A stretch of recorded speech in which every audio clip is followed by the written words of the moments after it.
Dude, come on. Oh, this sucks.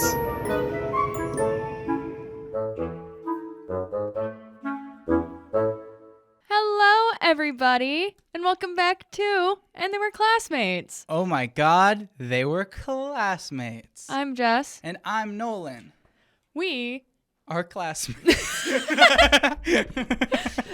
So I had a thought, and then I said we, and it immediately left, so I'm glad that you... We're not. The truth is, we're not. Unfortunately. We're not. Jessi dropped out last May. Not. Some of us graduated with honors. Thank you very much. Yeah. That one fucking... You know the puppy with the fixing its fucking tie image? Mm-hmm. Mm-hmm. That's literally me. Yeah. With your damn bachelor's Let's go. degree. Yeah. Hi everyone. Hi. Hi everyone. There's been one episode between our blow up and glow up and now, which is really embarrassing. It just goes to show how fast things age in 1 week. Yeah. You know, because here I am on last week's episode, like, our previous episode got 200 views in 24 hours, and that's like a big thing. Yeah. And then it exploded to 1.8 thousand at this time of recording. Maybe it has 3.6 thousand by the time you're watching this. I don't know. Who knows? But maybe you're watching this so far in the future that we actually made it. Yeah.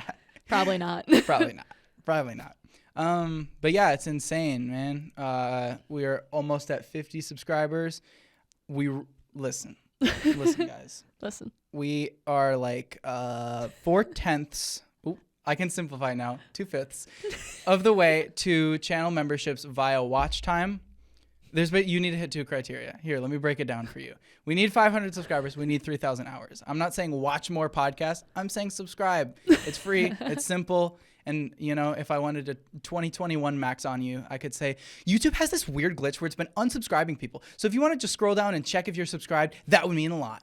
I would make a joke about our ratio, but I think our ratio is like the fucking mostly subscribers. I think now it got exploded a little bit back down, but it's generally pretty good. Like I think the people who are subscribing are watching a lot of our content, which is really nice. I appreciate that. Yeah. Well, we're here to be background noise. So. Exactly. Yeah. We're the best background noise on YouTube. Hopefully. That's the goal. Yeah. I don't know. I'm halfway through my show's run. Oh, yeah. I have made it through 3 of my 6 shows, and I only cost the theater company $500. Dude, it was insane. So we found out it's right above the seam. Uh-huh. So what happened was... in the musical number you were describing on the last episode, so they already have the context of, like, what the hell is kind of going on. Yeah, so in the musical number that I was describing... where I have to bring out a cart, mm-hmm. and so there are parts sticking off of that cart because the wheels are metal. Like the wheels are just straight up metal. Mm-hmm. And so we, as in me and the other guy carrying the cart, can't see shit because we're wearing horse masks. Yeah, like 2012 Harlem Shake horse mask. I was going to say that.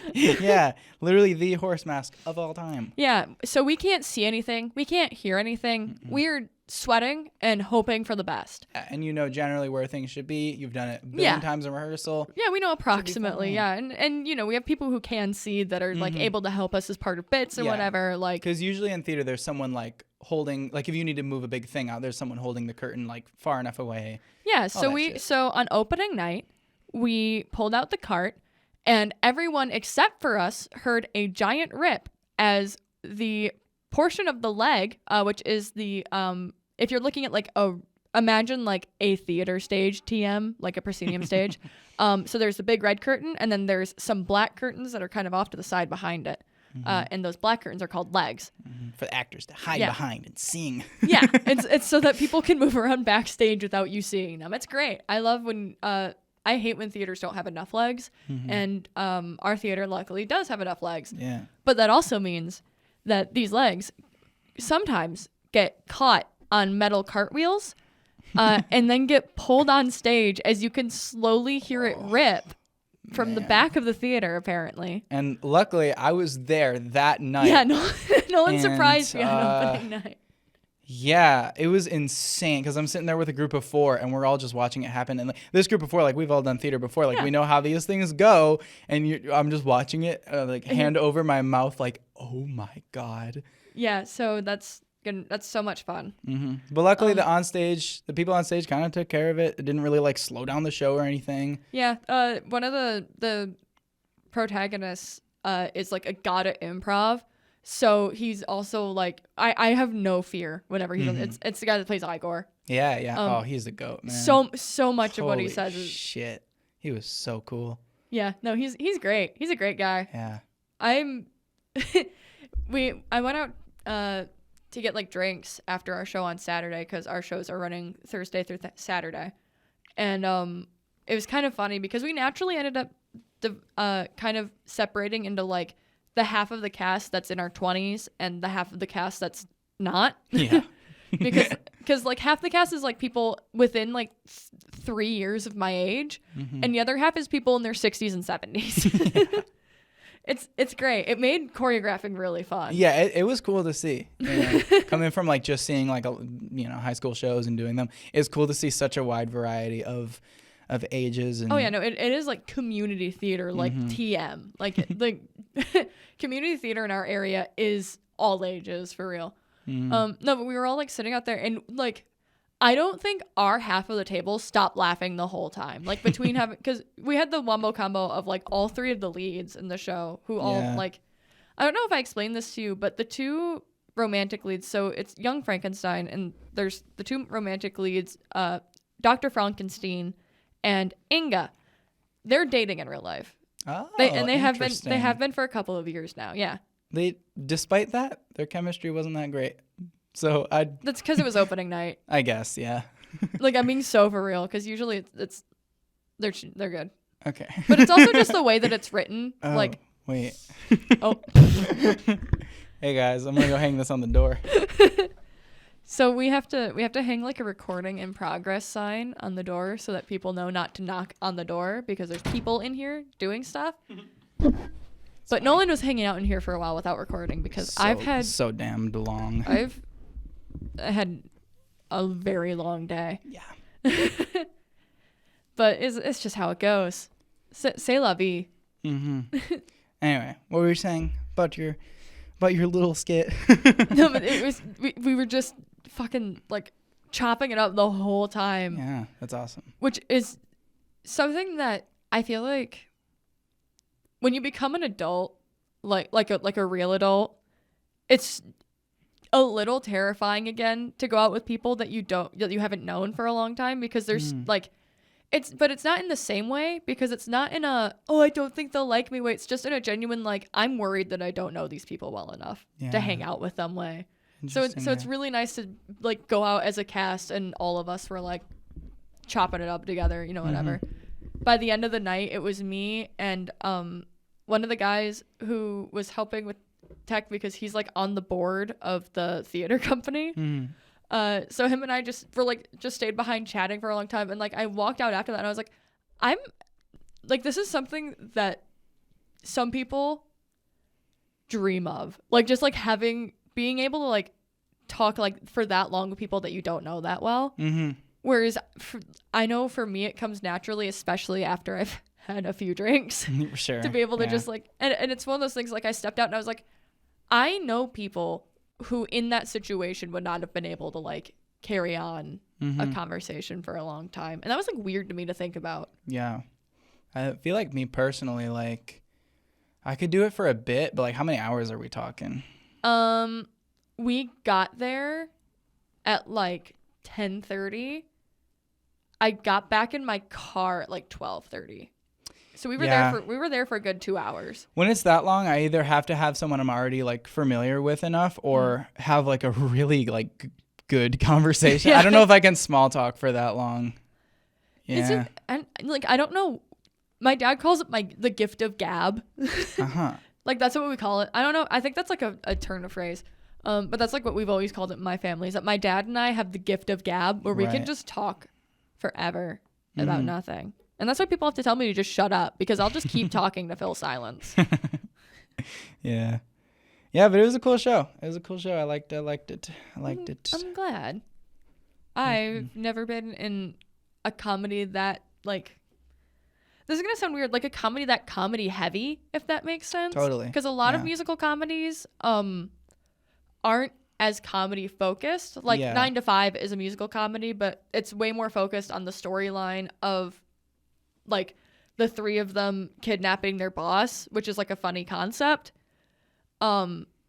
Versus Young Frankenstein, which is a Mel Brooks musical. So it's literally just written with jokes and jokes and the whole thing. It's all jokes. It was cool, the like overlap between the producers, because there's a character in the producers, a Swedish woman named Ulla Inga Hansen Benson Jansson Tallinn Holland Svaden Svanson.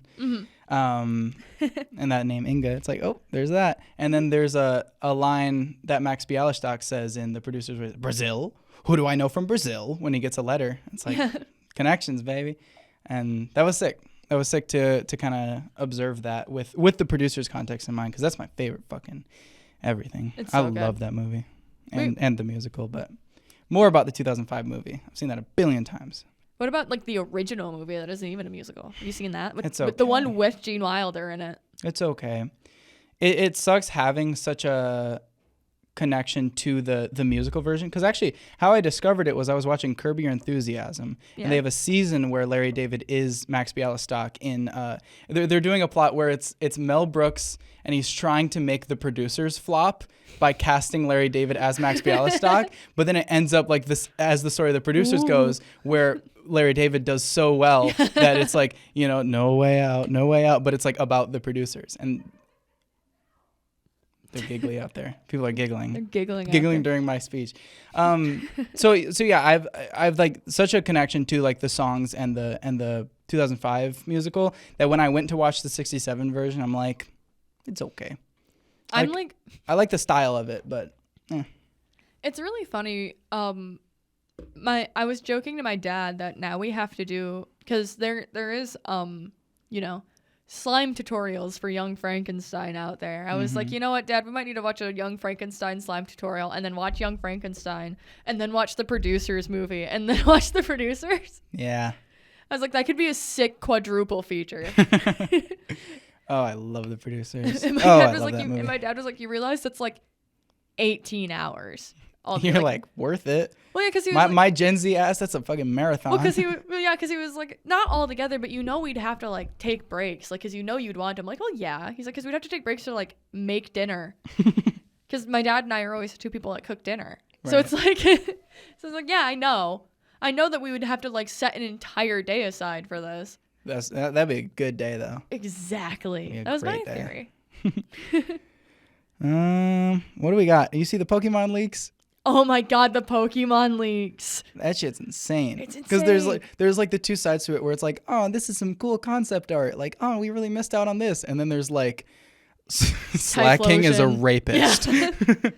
Well, it's really interesting because like me, like not to be that guy, but as someone that studied Japanese culture, it's really interesting to see the fact that GameFreak it's a Japanese company becoming kind of an issue with this, because a lot of these are very similar to like classic fables and stories in Japan. Mm-hmm. Like it's very common in Japanese folklore for animals and humans to have sex. Mm-hmm. Well, it's not super common, but like it happens. Yeah. Like because usually it's like, oh, like it's a spirit, so it's different. Mm-hmm. And because Pokemon lore spoilers, in the Pokemon lore, humans and Pokemon occupy that same relationship of being like being two things that are similar but different, and that's why they coexist and work together. Mm-hmm. So like my Japanese scholar brain sees that, but then my 23-year-old American woman brain is like, damn, what a fucking goon cave GameFreak must be. Yeah. Dude. I saw a tweet that I cannot quote. I'm so sorry. Wow, you don't know who tweeted it? I don't remember. I'm sorry. But it was like, I can't believe that the reason why we have to wait so long in between Pokemon games is because 30% of Game Freak's manpower is telling one guy to stop writing Pokemon having sex with men. I saw that one too. And it's like, and it's one of those things where it's like, I want to laugh so bad at it, but then there's that little voice in my head that's like, but the culture. That's not very that's not very mindful of the culture of you. I'm like, no. Yeah. You're one friend that's too woke. Literally, that's the other part of your brain. There, like the Green Goblin mask. Yeah, Speaking of you. Yeah, there's always that like Green Goblin mask that's fucking cultural appropriation. It's for me doing literally fucking anything. Yeah. It never fucking never. There's no escaping it. It's like how it's like how people always be like, yeah, there's always that voice in your head that's the original thought, but what matters is your reaction to that. That's what my grandma used to say. It's like, she's like, because it doesn't matter if your first thought about someone is mean, as long as your next thought after that is, wow, that was mean. I suppose. Which I think is really interesting. Yeah, because I mean, eventually it trains you, it conditions you to not think as mean, as long as you're like actually reflecting that you're mean. Yeah.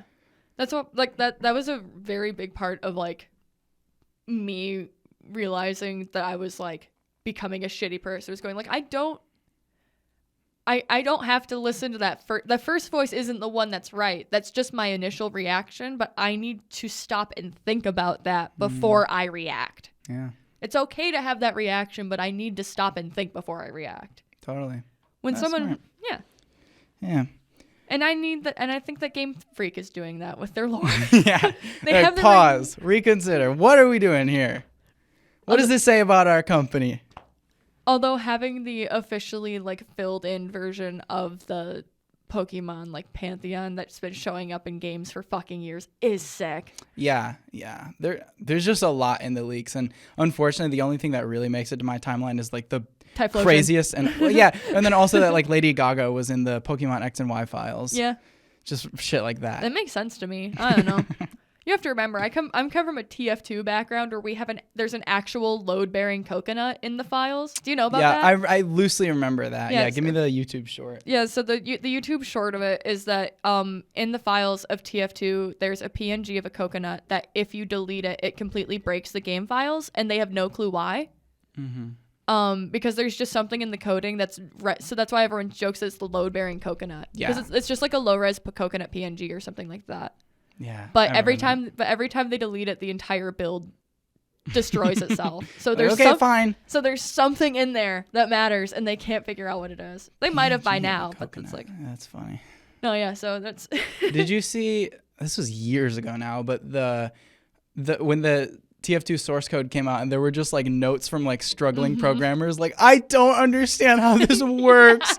I just have to keep adding to it. That was how people found out about the load-bearing coconut, because one of the notes on it. Yeah, because there's a note on it that says like, do not delete. It will break the code. We don't know why. Like that's writing on the walls from like 10 straight years of like, we've tried everything. Just trust us. It really. You know what it reminded me of when that first leaked? You played Portal, right? Did you ever play Portal and Portal 2?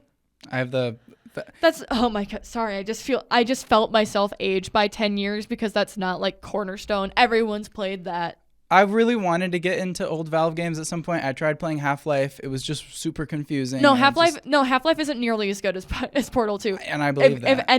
If anyone clips that, I swear to God. But But no, for real, I Portal and Portal 2 are way easier to get into than Half-Life is, because Half-Life suffers from its era. Totally, yeah. Genuinely. That's how I felt playing it. But Portal doesn't. Okay. Because the way, even though like when you play it, it feels very like, this is gonna sound weird. It feels of its era, but in a very good way. It's the best of its era. I believe that. Instead of how like Half-Life 2 can really feel like the worst of its era in some ways, but that's partly because they were so era defining, right? That's the problem. But in Portal, and I don't remember if he's first in Portal or Portal 2, because it's been a long time since I've registered them as separate entities in my brain, you know? There's a character that's called the Rat Man, and you can find like his writings on the wall about literal writing on the wall about like him going a little insane, and it's if you want to know the lore, you have to find all of his stuff. Not in like a collectible way nowadays, but in a 2010s way of you just have to find it behind the wall. Good luck. Kind of like Elden Ring-ish. Yeah, but you don't even collect anything. Like it's straight up like you just have to go and look. You have to go and look. Take a screenshot if you want. Yeah. I don't care. Take a screenshot and lighten it so you can see all corners of it. Right. Oh my God, the good old days. Yeah. After this Melee marathon of all these games I'm doing, I want to do a like just getting cultured marathon where it's just like, I don't know, like 15 of the games I need to play. No, you know what's great? What? Portal 2 co-op. Yeah. So we can do Portal 2 co-op. You and me. Back-to-back streams. Yeah, there's every day. Especially because there's a separate co-op campaign and single-player campaign. So you Really? could, yeah, if I remember correctly, because there's the single-player campaign that continues the story of like of Portal, and then the co-op campaign is just a separate thing where you're two little robots that just try to go through it together. Mm-hmm. Yeah, I've heard that it's like a really good co-op game, but like you both have to be like consciously thinking. Yeah, you know, you can't like one of you can't like shut down and let the other carry. It's like you both have to. No, yeah, it's very like, to put it in your Gen Z brain, it's very It Takes Two coded, where like it's different parts of the same whole. Like you're both going through and you both need like, okay, we both need to think about where each of our portals have to go so that we can make this go here, press this button, and also launch us both through the air. Stressing me out. It's okay. It's okay. That's why I'll be there. You remember our fried chicken number theorem? The The last day you didn't have fried chicken? Yeah, the last day I didn't have fried chicken. Mine is confirmed Sunday. I consciously recognized that. I haven't had fried chicken today. I had grilled chicken today. But do you think you're gonna cave? I don't think I'm gonna have any fried chicken today. Because I'm gonna go from here. Well, actually, I might. Because I might go to KwikTrip and get a chicken sandwich. Oh. Dude, something about KwikTrip's food is just not hitting these days. I'm like, I shouldn't be like that as a New Mexico resident. Yeah, but famous for its KwikTrip. Yeah. But I just don't like it that much ever. See, I try so hard. I practically live off of KwikTrip food at this point because as like someone that I'm so busy right now because like very quick because I don't want to get too into it.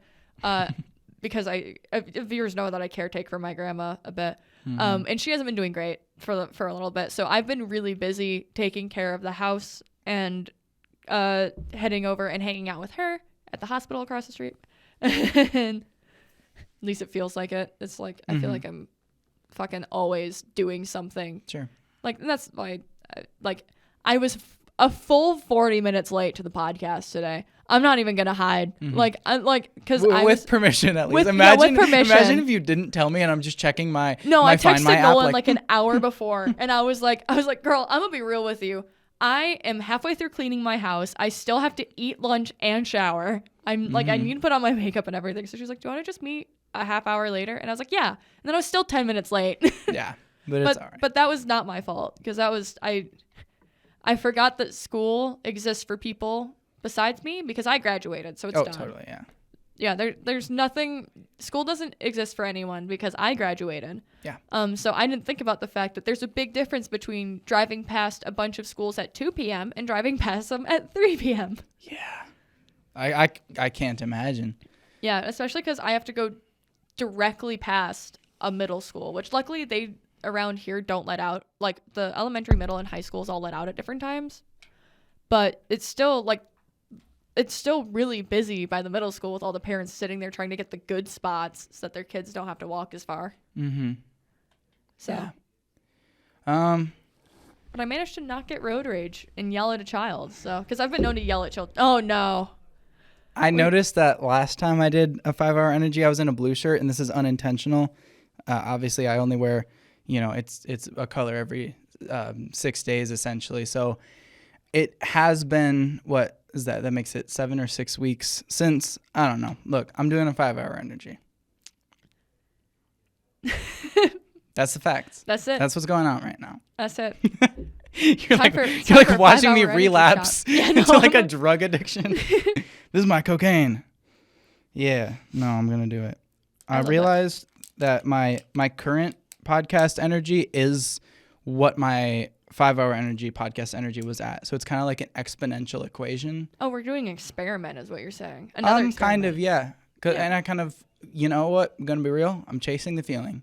I'm chasing the feeling. Oh my God. Yeah, this is a real thing. Caffeine addiction This is is real. just a caffeine addiction. Yeah. This is why they tell you not to do cocaine, because Pretty you do much. it once and then this is what happens. Is you're like, well, you know what? I kind of miss that feeling, and I don't think it was that bad, so I'm just gonna do it again. Yeah, that's what's happening. But luckily, I really sound like an addict. I haven't done it for like, to stay up late or like actually to like, oh, I can't get through this shift at work. Like I really haven't really done caffeine since last time I did it on Girl, the podcast. I think you just need to start drinking coffee. No. I'm strictly anti-coffee. Why? Because it sucks. I Because love it's a coffee. crutch. It tastes good though. No, that's just. See, that's but I like coffee because pathetic. it tastes good. Coffee's I yummy. could never be like that. But see, I don't like black coffee though. I am like a latte person. Right. But I love the taste of coffee. Mm-hmm. All right, here we go. Anyway. Berry, is that a berry 5 hour? Oh, it's a little berry. Yeah, we're doing Ooh. some berry. Extra strength too. Woo! Let's go. Any caffeine companies that want to sponsor us, Nolynn will do your product in the podcast. This is also funny because you don't know how to do a shot either. Mm-mm. So I get to watch you also just like drink it. I don't even. My hands don't even shake anymore. I'm a champion. Let's go. Your hands stopped shaking once you did caffeine. This is a good sign. Exactly. Ah. Going through actual withdrawals. Oh my God, that'd be fucking insane. What else happened in my little notes? What happened in your little note? Did you see the Wicked poster? Which one? Like for the movie? Oh yeah, the one where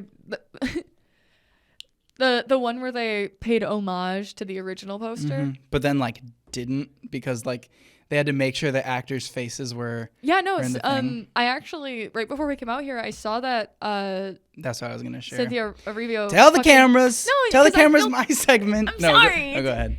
Well, no, because she just fucking posted on her Instagram stories because people were editing the original movie poster to look more like the original posters. They were covering her eyes. She posted a long ass paragraph about how it was like a very intentional artistic choice and that it felt disrespectful. But it was also kind of funny because like 3 posts before that, she had posted a different edit of of it on her story of her face from that poster edited onto the Vietnam vet having PTSD meme. You know the one I'm talking about? Yeah. We might need to flash it on screen. Yeah. But I like doing that every time because I like seeing which one you actually match it to. Mm-hmm. And the answer is neither. You usually do it, but Yeah, I skip it. fuck it. But yeah, I don't know how to feel about that. Like, I get it. It would suck as an actor to have like your face removed from it, but it's like, well, no, like the point of the original poster is like that it's, heavy like symbolism like that. Yeah. And it's the dark hat and just the like red lips like smirking. It's Yeah, like 'cause- you kind of did like none of that, and you have Ariana Grande there like just she has to be like this, so you need to see her entire face. She's whispering, but she's covering her chin while she whispers. Oh, this is how I whisper when I'm Ariana Grande. You know. So, but it's like I don't see the need to be like so upset about like that. Being upset about that stupid AI video makes more sense. Yeah, and I think it's fair for her to be upset that people were saying that the edits were better. Mm-hmm. Because that is kind of because with what she said, like I'd be like, okay, but she wasn't really rallying against specifically people who were saying the edit was better. She just seemed upset about the edits in general. Yeah. Which was what felt kind of weird and Yeah. a bit misplaced anger, perhaps. For sure. It's like, I don't know, if you recreate the poster in a shitty way, it's like expect people to do it the way they wanted to see it. Yeah, I mean, It's I feel like every time A squared B squared equals C squared.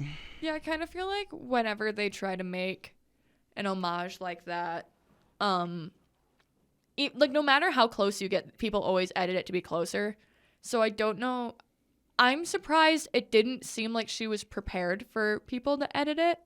Yeah, especially with it being so like, if you put them side so by side, close, they're like yeah. they're pretty different. Yeah, it's like I feel. it's so close, but at the same time it's not. Mm-hmm. So it's like I don't. Like your choices were to undo specific choices of the original poster that made it a good poster. It's like, Yeah, and it's What did fair you that you were trying to make different choices, but I think it's weird to immediately assign disrespect to people who are editing it to be more like the original, when it's like, I don't want to just say like, oh, it's not that deep, because it is like artistic integrity and whatever.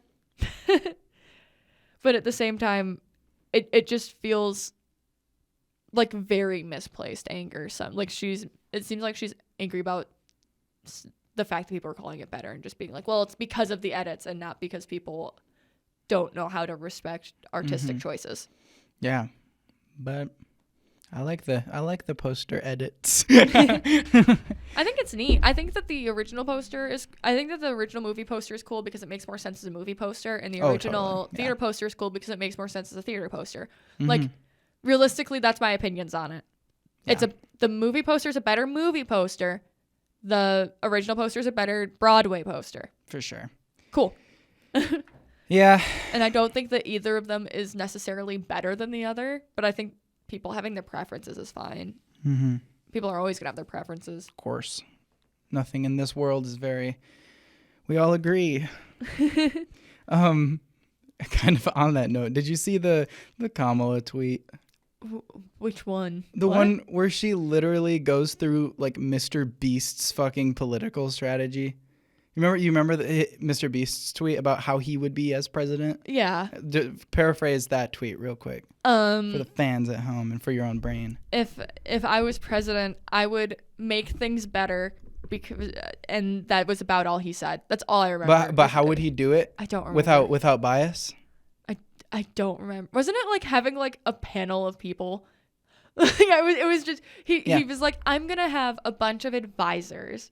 Bro was like, I'm gonna have a royal vizier that's telling me to not be racist. So this is genuinely Kamala's tweet. She just said like, when I am president, I'm going to have a group of people panel. Yeah, a group of people to address from both parties that will create a system for everyone. And it's like, that is literally what we just flamed MrBeast for 3 months ago. What are you doing? And also, isn't that literally what Congress and like the Senate is supposed to be already? It's just a pointless tweet. Are we adding another one? I don't know. That we get to vote on even less and pay even more? It was a dumb tweet, and people were just quote retweeting it like, "Girl, Kamala, babe, what are you doing? How are we supposed to ride for you? You keep posting like MrBeast." Yeah, I don't know, man. Ugh, we're so close to the election. It's so crazy. It's blowing my mind that it's like actually about to occur. Yeah. Like, I feel like it's just felt like, oh yeah, we're gonna elect a new president, but it's like, no, we're really about to have Trump versus Kamala. This is like your first real election cycle that you can vote in, so I think that's part of it. Because this is the first one that like you actually have to know what's going on because you have to fill out a ballot. I already filled out my ballot because I vote absentee, but that's just because I never remember when I'm supposed to vote. Yeah, I like going out and voting in person. It's such a big event. It feels like in a video game when there's an event. I like voting. So, see, part of it's because I like voting in every election. Like, I purposefully keep track of all the local elections and everything because it's important. It's so important to vote in your local elections. Please vote in your local elections. I know you think it doesn't matter because it's like, oh, what does it matter who's on the council in my town? So much. Genuinely. But anyway, because I like doing that, it's really hard to keep track of all of those too around here. So I like voting absentee so that they get sent to my house and then I can send them out in the same day. That's fair. Yeah.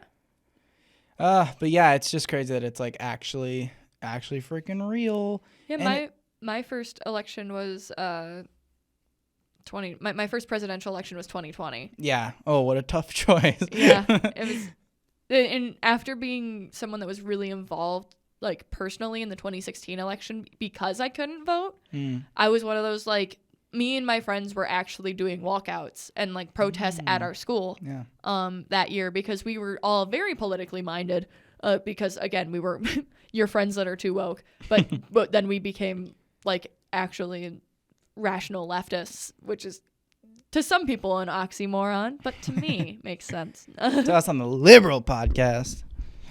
Please don't call me a liberal. To us on the left-leaning podcast. There we go. Because that's why I specifically said leftist. But so it like I remember the feeling. Yeah, I was always growing up. I kind of hated the people who would like who were like 14 and 15, my age, taking like the 2020 election like that seriously. It's like it's cool to like, I don't know, at the age like it's important, I guess, to like stay educated and know what's going on in your country. But if you're making like several like Snapchat stories about it and you're at people's throats in comments at like 14, yeah, I just feel like that's a little too far. I was the type of person that was posting a lot of change.org petitions on my but like I said, we were also staging like I remember specifically when the fucking original Black Lives Matter protests were happening. What is the original? 2020? Earlier. Oh, like okay. like okay. the I want to say it was like 2016, 2017 legitimately. Like when the George Floyd stuff happened. Because it was about like in 2016. No, that was not that one specifically, but like that was part. I meant to say before that. Okay. Like pause. I'm like, yeah, what is happening? Yeah, so it was because this was like before my senior year. That's why I know. Right. It was like, because we had like the school sanctioned walkouts that year, which was really weird. Like all of us, I remember like people did it, and like a lot of us carried signs and whatever because we were like, cool, it's a thing. But then there were a good chunk of us that were like, this is a stupid thing. It's a school sanctioned walkout isn't a walkout.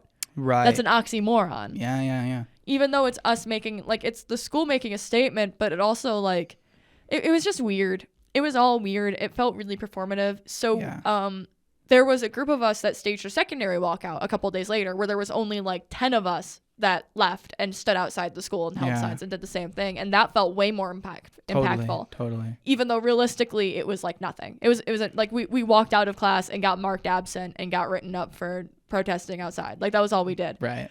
But like it was very formative for me. Is like some of those like that felt so much more change. And then when 2020 hit and there were a lot more like the 2019-2020 era, and then I got to go and join those protests, and that was a even more different experience because then it was like I went to, first of all, just a giant protest that was held on like the main strip in our town, or in my town, and that was super, super cool because that was the first real like community action I'd been a part of, and that was like a big thing because that was one that like was a very like grassroots, grew organically through Facebook groups and everything, like so it was a huge group of people. It was really cool. And then I was part of a separate student protest in the same spot a couple weeks later, where there was only like a dozen of us. And again, it was one of those things where it felt small, but it didn't feel more impactful in the same way. So I could tell that it wasn't just my brain going, oh, well, I'm part of this exclusive club. I was like, no, like I can, like it feels different. And that one was, I don't know, that one was neat because we did like we started on like a main drag and then we walked down through to downtown and we ended in like a main area downtown where we all like, we invited people up to speak and stuff like that. It was really neat. I thought it was cool. Yeah, I had one school sanctioned walkout in, I want to say like March 2018. Do you remember what that would have been?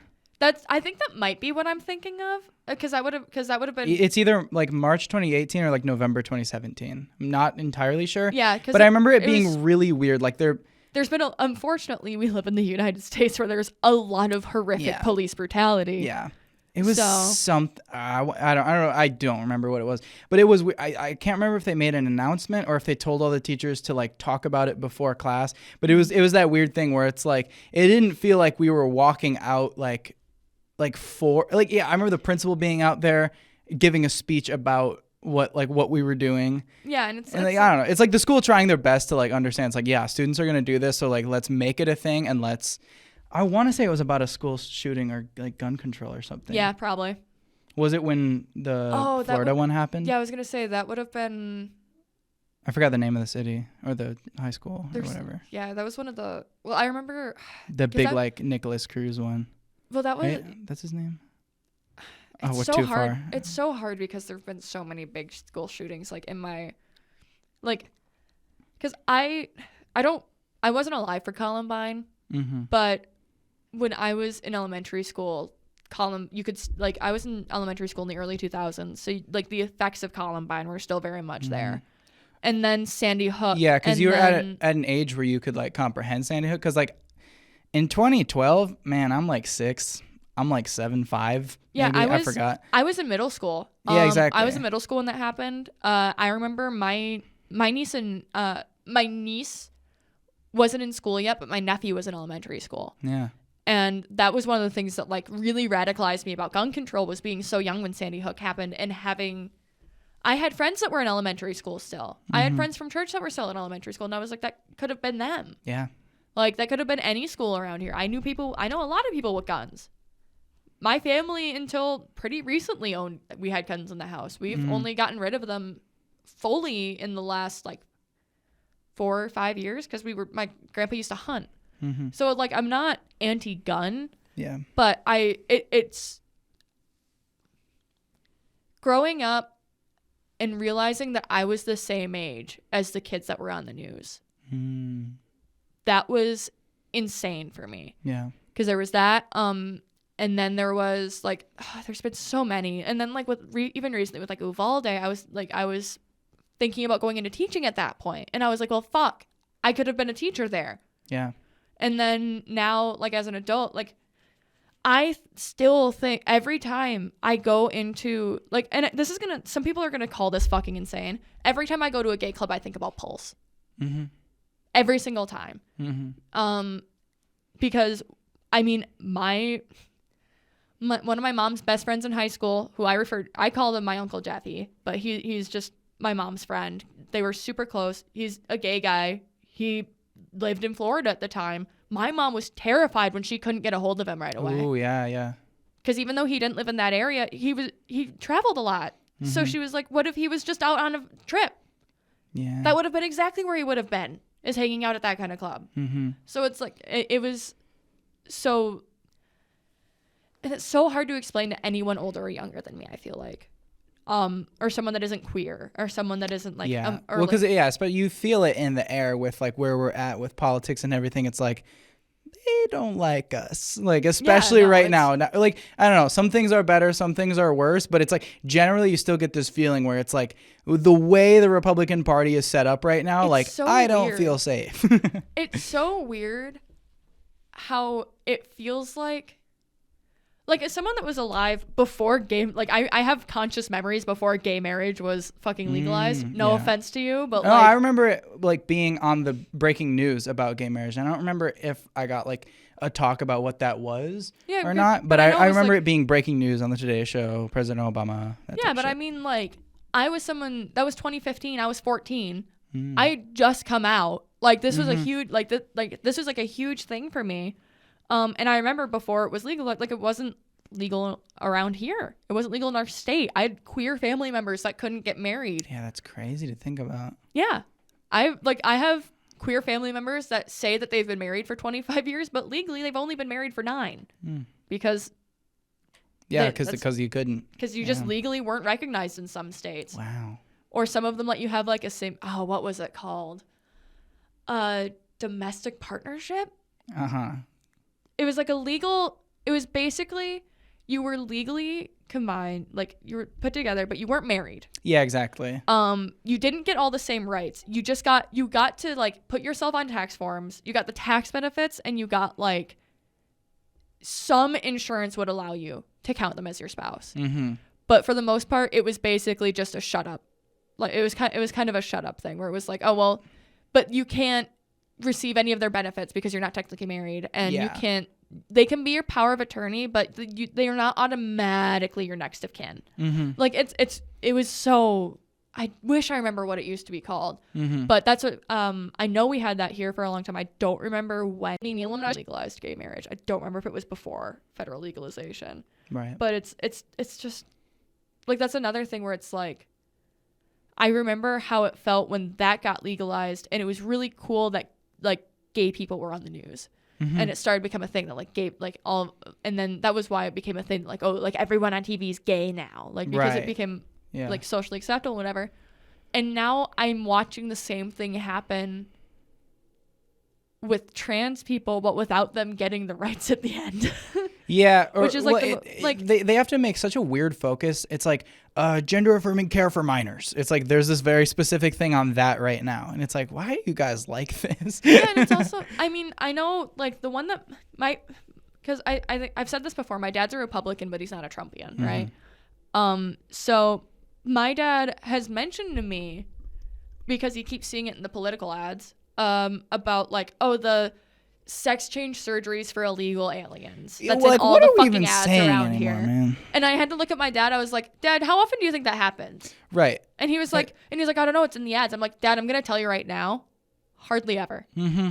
He was like, well, it says there was this case. I'm like, yeah, Dad, look up if there were any other. And then it's like, can you even like go up to a Republican? Can you describe to me like what transgender or what's the term there? Fuck, I forgot the term. What do you like sex change on illegal aliens? It's like define that. Like, can any of them even like define what that is? Or are you saying it because you've heard it a billion times? No, yeah, and my dad wasn't even asking it in like a like I want to like heavy asterisk. That wasn't him being like, well, haven't you heard it? Yeah. Like, no, it was him being like, what do you know about this? Because him and I talk politics a lot. Sure. I actually love talking politics with my dad because both of us are people who are disillusioned with the political party that we have to align ourselves with because we kind of agree with it. Like, because my dad is cool. Like, he doesn't care about, he didn't care when I came out as gay. He did not care when I told him I was bi. We have a lot of queer people in our family. He's one of those people where he's like, I don't get the transgender thing, but I'm not gonna call them something else. Like, he's like one of those guys where whenever he talks about it, I can tell when he says I don't get it, he means it in a like, my brain can't comprehend not aligning with my gender way, and not a, well, I don't get why they do that way. Yeah. He's very like, well, I don't care what you do, like, just don't make me do it. Because it's also like, he's also like that where he's like, I disagree with abortion, but I'm not going to tell people not to get them. Like, he's just one of those guys. But then he's also one of those guys where he's like, I just wish that like she had to talk to the dad about it first. He has to sign off because he's still old. Yeah. I feel like my family is kind of like, similar to that, like Republican but not Trumpian, but then they kind of got like, they fell down the slip and slide into the Trump, where it's like, yeah, Trump will fix this economy. Have you seen this economy under Biden? And like kind of falling into like that. And so I don't know how it looks, but they've been okay with my queerness. But like just last night, like my brother and my mom were in the living room, and my mom's like, go spend time with your sis, and it's like, do that heavy pause and not fully saying sister, and it's like, okay, well, so we're still there. That was a bit of a pregnant pause there. Yeah, exactly. There's a bit left unsaid in that. So we're there, but it's like, I mean, it's not like I got kicked out or anything, so it's like they're in a weird point. And I feel like my mom, she might vote Kamala. She might do it. I think she might.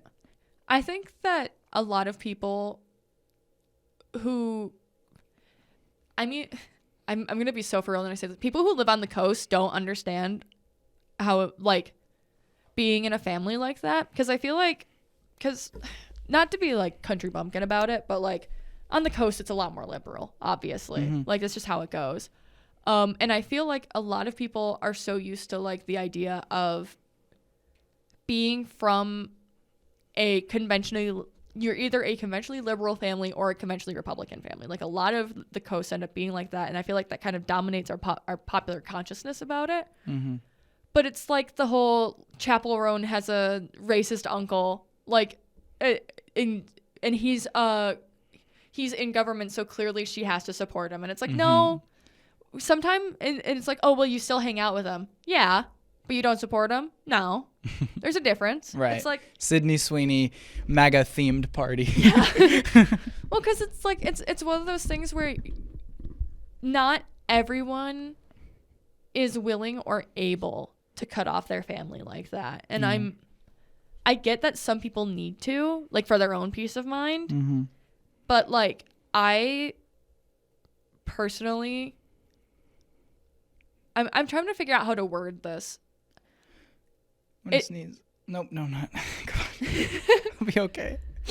It's one of those things that I just don't think, if you're not from an area like middle America, it's really hard, because I feel like and maybe it's just because I've always lived here and I'm getting a lot of my knowledge about the coast from people who left the coast to live here. So it's hard to like describe. But it just feels like around here you end up with a lot of people kind of where we're at, where it's like, oh, my family's kind of not really conservative or liberal. They just kind of tend to lean one way or the other. Right. When it comes to their voting. And like, I feel like that's something that a lot of people who like live on the coast and live in big cities where that's not as possible. I think that's what I'm trying to get at, is that it's not as possible in a lot of the big cities on the coast to have that mindset. Yeah. Because you interact with more people, if that makes sense. Because like around here, immigration is an issue, but it's a faraway one. Yeah, that's like the bartender at AMC was like, every now and then he'll just like, I don't know which way he really like, I think he's like more left leaning, but he'll just hit me with a question like, what's your thoughts on the police? Like just little things like that. And he's like, I'm curious, like what's like, you as like a 19-year-old, like how do you feel about the immigration thing? And my answer was really like, dude, like we're so far up that like I really don't have like a, Well, yeah, because that's one thing that I've always found like a little funny around here, because we have a large Mexican population here. Like I know both of our cities have huge Mexican populations. So it's really funny when immigration comes up around here, because you'll hear people talk about the illegals and whatever, but then at the same time, in your heart of hearts that we're on the opposite side of the country. It'd be really difficult for them to make it across that many state lines. And like they go to like homeowners and talk to them, and I'm like, you think that the Mexican family down the road is illegal because there's a lot of them in the house? Do you think it might just be that a lot of them live in that house because it's a big house?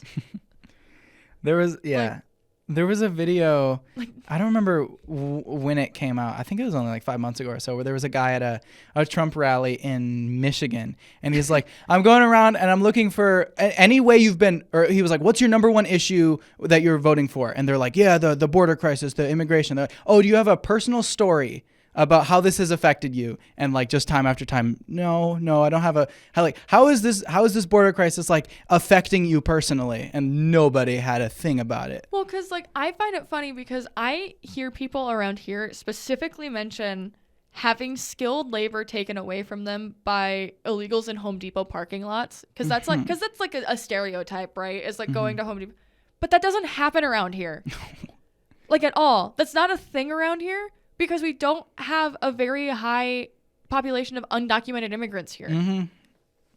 Yeah. Like, we just don't. Because you need a fucking social security number to work anywhere around here. Oh, yeah. It's and really then a fucking secondary annoying. form of, of identification. Any job needs to photocopy your ID, your passport, and your social security card.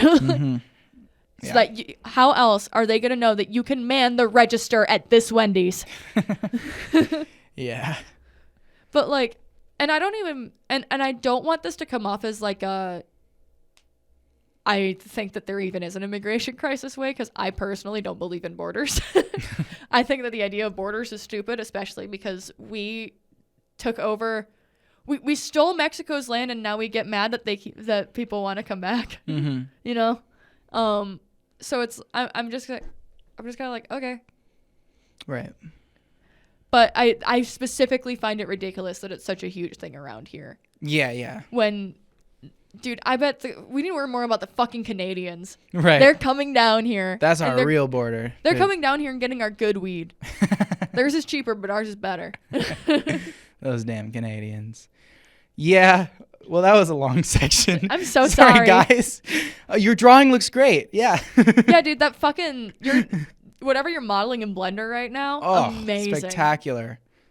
I bet that I think you might have missed a spot in your cleaning. Yeah, you might want to double check your floor. Yeah, totally. What else? I'm trying to. I don't want to make a joke about being in the shower with them. Oh yeah, no. We need. I'm trying to think of other places that we could be in the background. if you're on your right, someone is coming up on your right. Do not merge. Yeah, driving. Oh yeah, you're so close to your destination. Congrats. That's all I got. Wouldn't it be fucked up if a podcast just randomly put like Siri voice directions in it? Oh wow.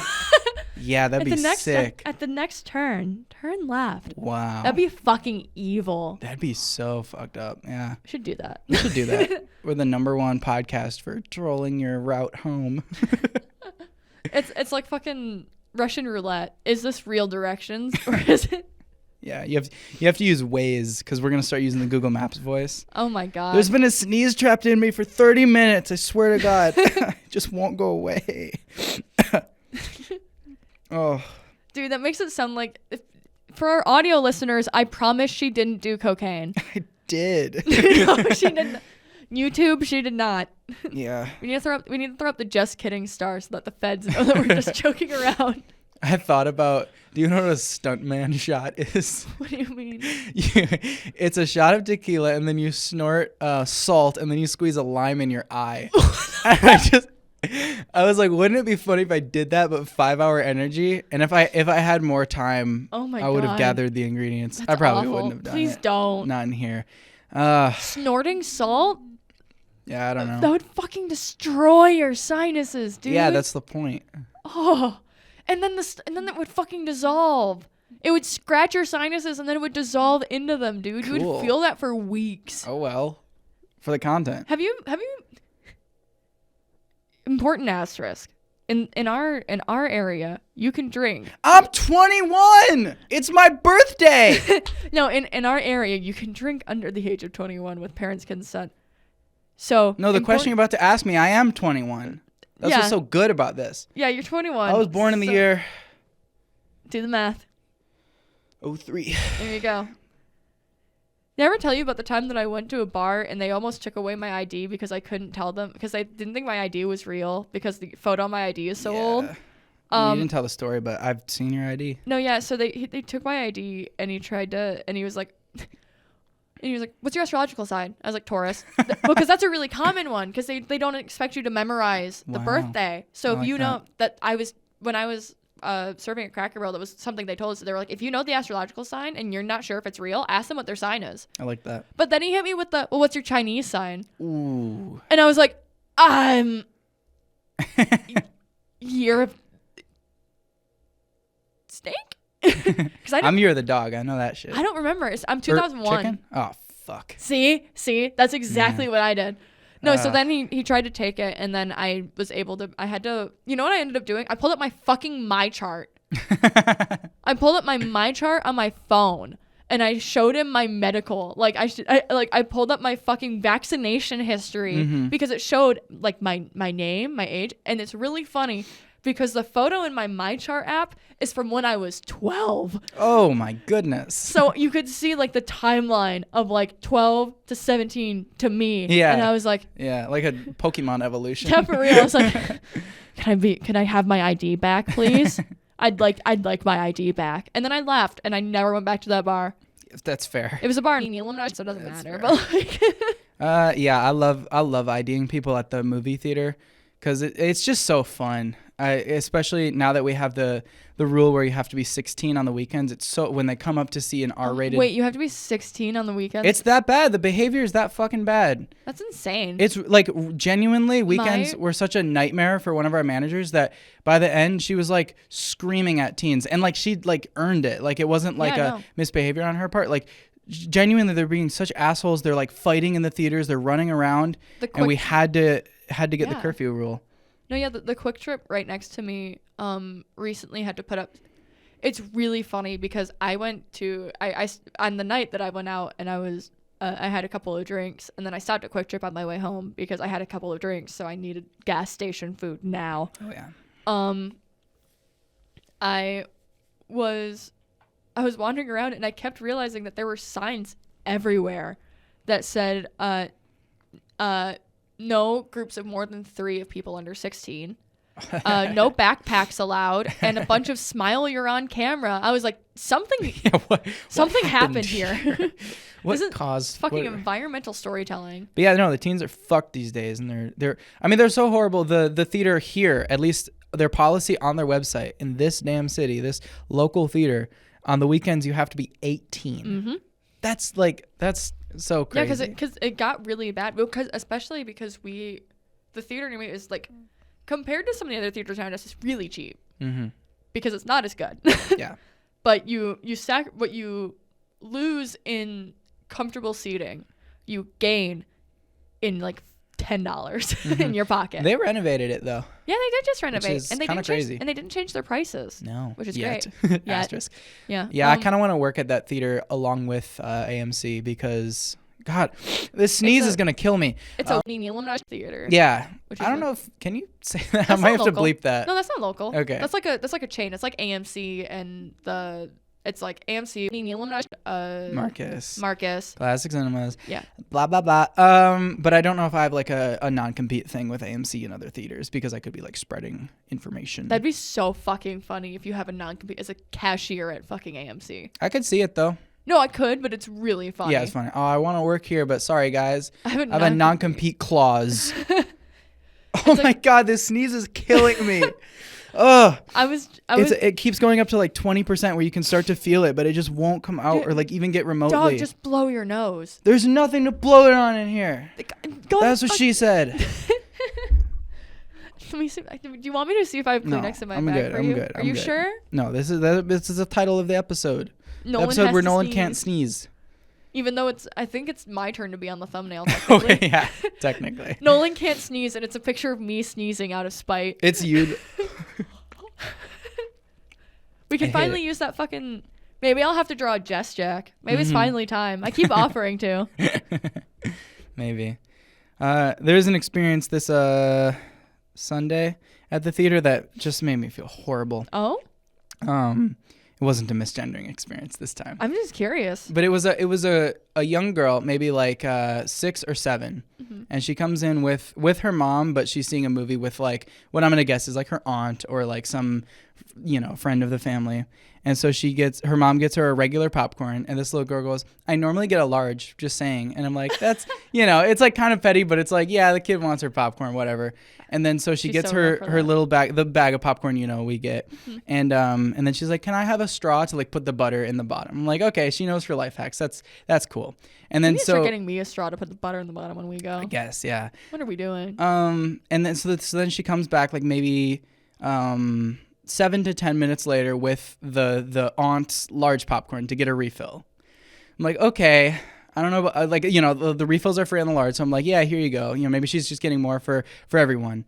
And then she comes back again, and she's like, what size is your water cup? And I'm like, it's like really small. She's like, okay, can I get a large drink? And I'm like, yeah. And then she gets the large drink, and then she comes back like, my bag was torn. Can I have another regular popcorn? And so she gets another half of her regular popcorn. Can I get a straw to put the butter in it? And then she comes back with 2 more kids, and they're buying candy. They're like, how much would it cost for 3 ices? And I'm like, it's expensive. And then it's like $24, $25 or something. And then they come back and they buy 2 candy, and then she comes back for another large popcorn refill. And this girl is so young. Is she watching the fucking movie? I know. What's going on? And I just felt so bad every time she came back for more, and like, another straw. Can I get a straw to put the butter at the It's like I started to feel so horrible. It's the only time I've ever wanted to cut off a customer. But it's like technically she's getting her free refills, but I just felt so horrible. Poor girl didn't get to watch the fucking movie because she kept getting sent out for every single refill. Yeah. Oh, felt horrible. No, that's like so horrible. I would be like, every single time I'd be like, do you need anything else? Are you sure? Yeah, right. Oh, I don't know. I think she somewhere in there she got an icy too. I hope so. She fucking earned it. Yeah. She's running back and sneeze forth. is killing me. Oh my god. Okay, no more sneeze talk. I'm done. I'm not a sneezer. You were not a sneezer. Oh, I sound congested as hell. Well, it is allergy season. I guess. Yeah. Everything. The first frost just hit, so everything just released a shit ton of pollen as it died last night. So, shout out to the first frost. not killing my plants somehow, though. That's good. I was very surprised because for some reason, I had misread the weather app and I thought the first frost was tonight. So I woke up today. I was like, fuck, my basil. But I guess it was deep enough in the soil that the roots were fine. So we still have plants. So good. The garden thrives. Sounded really ominous the way I said it. I'm so sorry. Garden thrives. The garden is thriving. If I was in a cult, I think that would be how I made like my cult members greet each other. It'd be like, "Oh, hello, the garden thrives." No one will pick up on it. Because I feel like cults all have like a weird fucking thing they say like that. Sure. You know? We say, "Hello, everybody. Welcome back to And They Were Classmates." Oh my God, they were classmates. And we are classmates. We're so good at this whole fucking podcasting thing. We're doing great. We are. I'm so excited. I love this podcast. It's fun. It's great. I hope you guys enjoy it. It's giving me so much like consistency, and I really like that. And I'm loving the process of recording it, editing it, making thumbnails, picking the intro clip. I love it all. I'm so happy. Except our like 2-hour-long discussion about how to format TikTok videos. That was tough. That was hell. You'd be so shocked. Nothing works with this color. This color sucks. This color fucking sucks. And it kind of sucks that I'm wearing a different like bright color every time, so it has to be something neutral. But there's no way to format this horizontal video with this in the background. I need to sneeze so bad. And yeah. Nolan's just in hell right now, I think. I kind of am. I think you... I kind of I don't am. know what you did, but you entered... I know what I did. I threw it away. It's called 5-Hour Energy. And it's destroying my body. I don't think that's what makes you have to sneeze. It's altering me somehow. I think it's making me hyper focused on every... Because it's like with every word, I 1% need to sneeze more. And then I do... And then it clears it back to zero. You just need...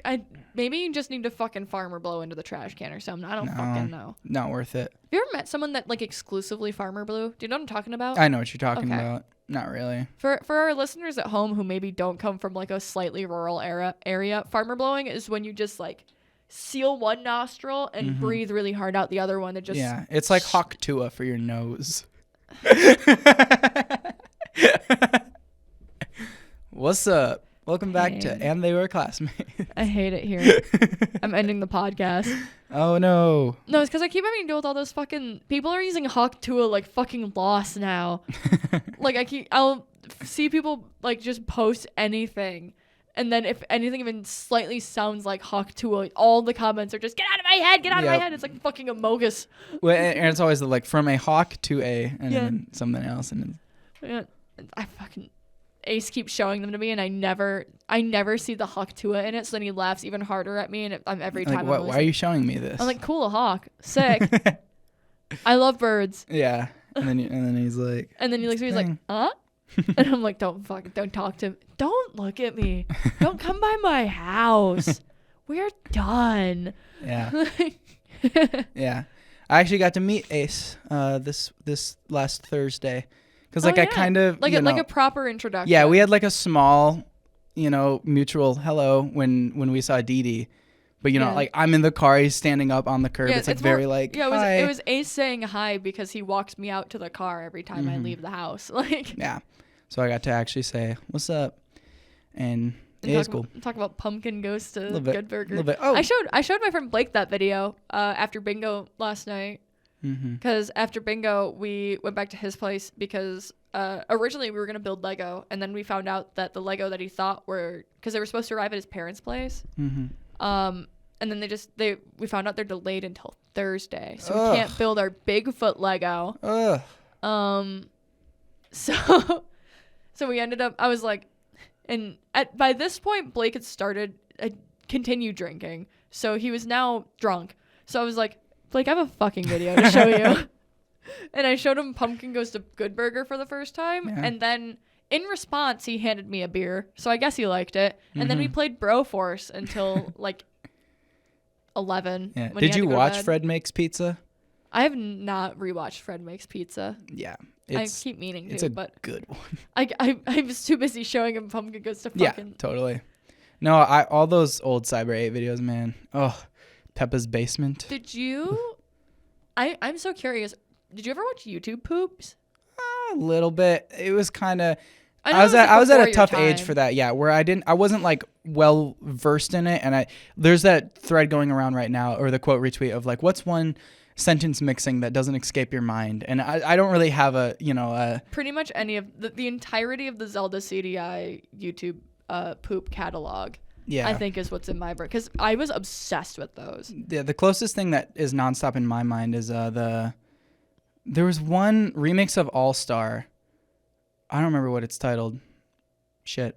But that's like the one that kind of plays like that. But anyway, yeah, I wasn't like of the right age to really like consume YouTube poops like that. But I know of it, and I know, Well, because I always find it funny because I wasn't super into YouTube poops. I actually found them a little annoying. I was on the MLG side of that, like.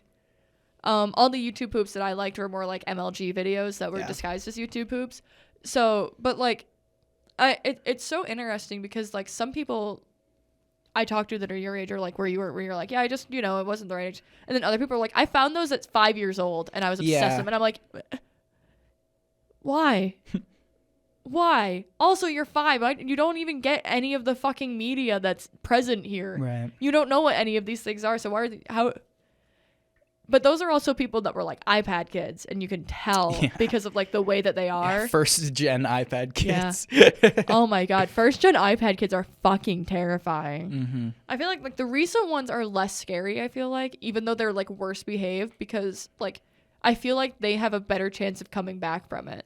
Yeah. Because those like first generation iPad kids, they like they don't look at you, they look through you because you're not providing them dopamine. Mm-hmm. You know what I mean? Yeah. There's I don't remember his name. There's a guy on TikTok. He does a lot of like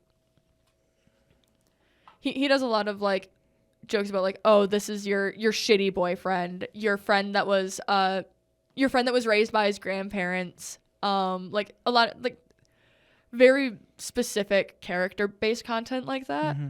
But he had one where it was like, oh, like your iPad friend, that your iPad kid that's all grown up, and it was just him being like, I'm looking for a job.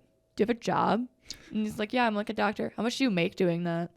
Well, like I make like, this much. And he's like, is that a lot? But it's one of those things that like I haven't had that exact conversation with you, but I've had that like stilted, very like, I feel like I'm talking to a 5-year-old, but you're in college. Mm-hmm. Like you can't carry on a conversation. Right.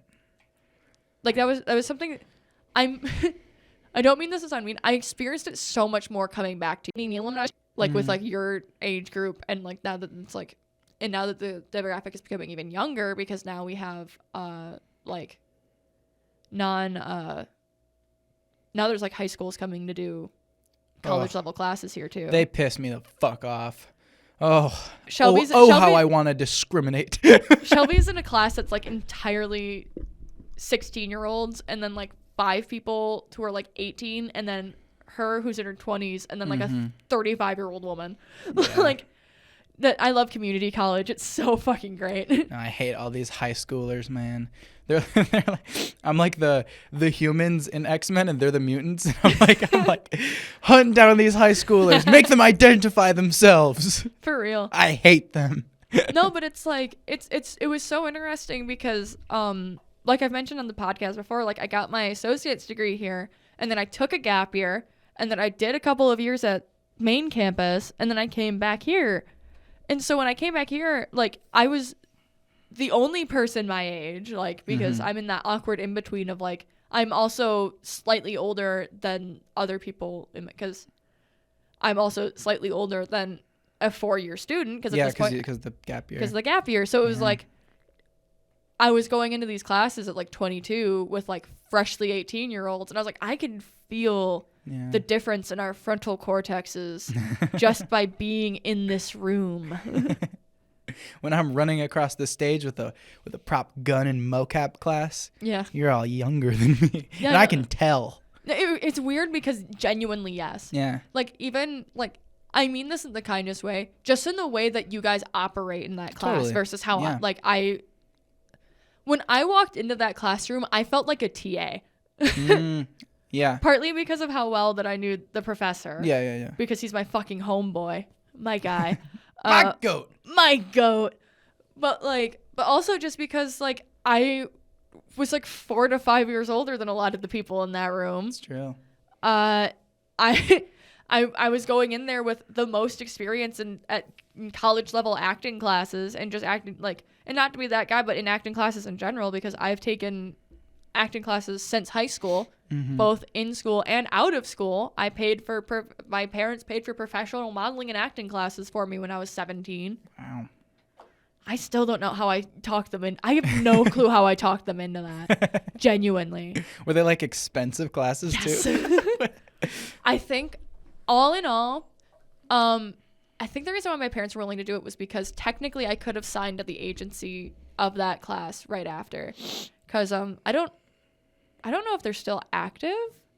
So I don't know if I can say the name. Fuck it. I went to John Casablanca's, which is like the way that they run it is that they have open call auditions. They bring you into a room, and then I can recognize this now as like predatory, but I did genuinely get like good classes out of it. They have these huge open call auditions where you just come in and audition to be signed by the John Casablanca's agency, which they do a lot of work. They do a lot of print work, a lot of catalog type, like normal stuff. Around here, it's a lot of like Kohl's. Kohl's does a lot of shoots around here. It's kind of crazy. I did a Sears model walk at one point. Like it was fun. But so what they did, so I went in and I had to bring in a headshot. I filled out an acting resume, and I had to walk the runway because they were modeling and acting agency, and then perform a monologue. And this was all in like a giant room with everyone else, which was also like it was weird, like because it was not an experienced call, like they were specifically calling like teenagers and like whatever. So I don't know, it was just all weird. And then afterwards they had like a panel of judges that were like writing down grades, and based on how well you did was whether they would put you in new classes or if they would sign you right away, like whatever. And when I walked in, what I had been graded high enough that they wanted to give me classes for modeling, but they weren't worried about my acting, which I thought was really, I was like, ooh, like you like my acting that much? Because I was, like 17. Yeah. And yeah, like by the time that we left that room, my parents had paid $3,500. Oh my God. Yeah. Because we had prepaid. I had to drive up to Nolynn every other Saturday for 6 months. And I did, and it was really annoying because the way that it worked was that they had specific classes on specific days, and you had to take like class 1 through 10. And they were offering like class 2 on this day, this day, this day. They were offering class 1 on this day. So it was really annoying if you missed a class because then you were like a month behind. Ooh. But out of that, I got, they taught me how to do makeup for like the difference between stage and TV makeup. I learned how to walk the runway. We did a lot of monologue work because even though I didn't need it, other people did. Like that sounds really pretentious, but it's just true. Yeah. Because what the professionals said. Well, because I'd taken acting. I'd been acting at my school for so long, like because I'd been doing theater since 8th grade at that point. And then all of that, and after, and I have. Oh, and it was 2 photo shoots that we got to do in there, but since I left there, it was kind of insane because it was like people that I was in classes with got hired there like right after to help run classes. And I was like, that's a bit of a red flag. And then it was a constant cycle. And then I haven't seen them post on any social media for a long time. But after I finished my classes, they offered for me to sign with the agency. And I chose not to because I decided that I didn't want to continue really modeling and acting for TV. I wanted to stay focused on theater. And they weren't a theater agency. Yeah. Like I asked them about it. I was like, if I plan on focusing on theater, should I sign with you? And they were like, no. like this is a long and treacherous road. This is not what you want. Yeah. They were like, no, we do like screen and TV and whatever. And I was like, okay. Yeah. And like everyone that was in that class with me, not a single one of us are still in the industry. There was one guy that tried really hard to have like a YouTube career. He was trying really hard to do like social media. But I don't know what he's doing. He became like really Christian and dropped off social media like a lot of them do. Right. Like it's just weird. Wait till we have our Christian pivot. Does it count if I already work at a church and am Christian? No, we're gonna crank it up to 10, baby. I'm gonna start evangelizing on fucking. Do I have to start writing sermons? Oh God. Yeah. No. Exactly. No. It'd be like those weird YouTube channels that are like live streaming the sermon and shit. Did you? Okay, this is. I don't want to talk about it for too long because I just looked over at the time and realized. Did you hear about the Baba tea thing? No. Okay, so like a podcast ended because I don't remember what it was called, but they were sponsored by like Baba tea, and it turned out that like everyone in that podcast was kind of shitty. But Baba tea is a boba tea brand that's owned by like it's based out of Quebec, and they were on Dragon's Den, which is like the Canadian version of Shark Tank. And do you know who Simu Liu is? Yeah. Yeah. He's one of the dragons. He played Shang-Chi, right? I haven't seen Shang-Chi. I know of that. He was in Barbie. Oh, he was Shang-Chi. Okay. my normie ass, like, he was in Marvel. Huh? Me? He was in Barbie? Anyway, the funny thing is that I know him more like as a celebrity than I knew from his, for all I know I'm fucking wrong, but because I like following him as like a person because I think he's attractive. We crossed we got it. Yeah, we got it. But he's one of the dragons, and they were trying to sell boba tea, but they were trying to be like, yeah, so we know that you don't know what's in boba, and he was like, I know what's in boba, and they were like, yeah, but like you don't know from sketchy shops. He's like, what sketchy shops? like being very like he wasn't trying to like. He wasn't that obvious about it. It was a lot of like, oh, like, okay.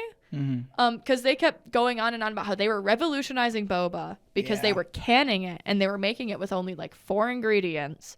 And they were putting this brand new popping boba in, which has existed forever. Like it was it was 2 white people not knowing and fucking anything about boba, basically. Because it was also 2 white people from Quebec who also had a very strong accent. So it was kind of funny.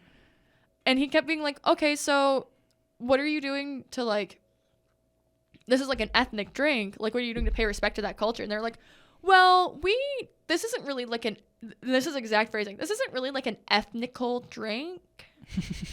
Like they were trying to separate it from boba by saying it was better than boba, which is because they're white people. And they were marketing it to white people. And then like, it turns out that they were like, oh, there's no artificial flavors and there's artificial flavors and dyes in it. Like there's more ingredients on Baba tea than there is on like other more well-known like canned boba tea brands. Like it's like it was all just like insane. And I just like you just reminded me of that. Yeah. Entrepreneurship is tough. I had an entrepreneurship class in high school where I actually got to pitch to, it's called NIFTY. It's like National Foundation for Teaching Entrepreneurship, maybe. I think I recognize that thing. Yeah, so I got to, but it was unfortunately like right as AI it got kind of cool. Oh, so no. You know, my little 17-year-old, 18-year-old ass was just kind of like, basically my idea was just to like restructure ChatGPT into like something more therapy focused, because I kind of genuinely believe to like, for normies anyway, if you reformat ChatGPT into like a therapy type of thing, I think it could be beneficial. I've seen people post about using ChatGPT as a therapist. Yeah, and I mean it's as good as BetterHelp. Yeah. But like specifically making an app to format it into that. Yeah. The problem is it's like just like my whole like presentation was just kind of whack, and like I wasn't really connected to the idea, you know? So it ended up falling apart. I was supposed to go to New York City and present in October of 2023, but I just kind of like dropped out because it's like, I'm not really connected to the idea that much. And like, especially by August 2023, AI was kind of like falling into that cringe. And especially again, when like the idea doesn't really like speak to me, it's like, I'm fine. And it was that thing where it's like, well, you could win $10,000, you know, to make your idea a reality. And it's like, I feel like stealing, you know, like in that sense, like going to New York and pitching my idea and getting the 10 grand, like wouldn't really do much for me, and I would end up like either blowing it or like wasting it or taking it from someone who actually has a revolutionary idea for like someone who might actually like do good. Exactly, with yeah. $10,000. Because I know the kid who's coming from my old high school and going to New York either this October or maybe he already did, has like a really sick idea where he's like it's like you can apply for like the specific type of like state grant, and he would be able to like have like an IT program for kids who want to like build computers or like work on computers, and like the cost structure works out really well where you can pretty much just apply for these grants and get it running and have like kind of like internships and jobs for kids where they can, I don't know if the kids make money from it, but basically like the structure works out like really well, and like ideas like that are sick. Yeah. And it's like to go in and be like, yeah, I want my AI platform for therapy, and it, you know, it sounded awful. So, you know, I dropped out, and I'm kind of a hero for that. Yeah. I do like that you had the self-awareness to be like, AI is kind of maybe not built for this like I thought it was. Like to have the self-awareness to do that is really nice. The cost structure worked out cool. Like I remember it was like, I don't remember the number exactly, but it was like, I think if someone uses it for like 90 minutes a day, every single day for a month, it only costed like 5 cents, I think. No, that doesn't seem right. I don't remember. Point is, it was like technically really cheap, and if you made it a subscription, you'd like make a shit ton of money from it. But then it feels kind of evil, where it's like, I don't know. Yeah, that is a little evil, I fear. Mm-hmm. I don't know. I think that it sounds cool either way. It was definitely cool for 2023. Yeah. But by now, especially, oh god, if I really went to New York and like, it just feels like a scam. I think you would have gotten clowned on Twitter for doing that. Yeah, actually, yeah, you're right. I think you're so right. Oh, this fucking kid comes up at the Nifty and wins $10,000 for some brainless AI scheme. Yeah, you're right. Yeah. Especially August 2023. Yeah. Mm-hmm. Yeah. I don't know. I never really. I'm so glad that even though you and I use AI a little bit, like we're both like knowledgeable about it enough that we use. When I say we use AI a little bit, I mean we use Google Gemini to make our fucking, what's the word, chapters. Mm-hmm. That's about it. That's really the deepest I go on a regular basis. Yeah. Because that's what you should be using AI for, is the shit that you don't want to do. Yeah, exactly. Like, and the kind of boring, monotonous shit like that. If I was using AI to automatically switch the cameras, it's like, well, that's kind of lame. Yeah. That's kind of monotonous, but there's creativity, and like sometimes like I'll say something, it's a reference that you don't get, and I'll just give a like Jim the camera look, and like AI wouldn't capture that. You know? Exactly. I don't know. I think that AI can be eventually good. We just aren't there yet. Mm-hmm. We're trying to pretend that it's good too quickly. It's the problem. Yeah. We'll reach an awareness with it. The shit Tesla's doing, I think, is like really kind of showing it to some people where it's like, I don't want a robot walking around my house, stepping on my kids. Oh my God. You see the one tweet that was like, wait until this thing crushes a toddler's head like a melon.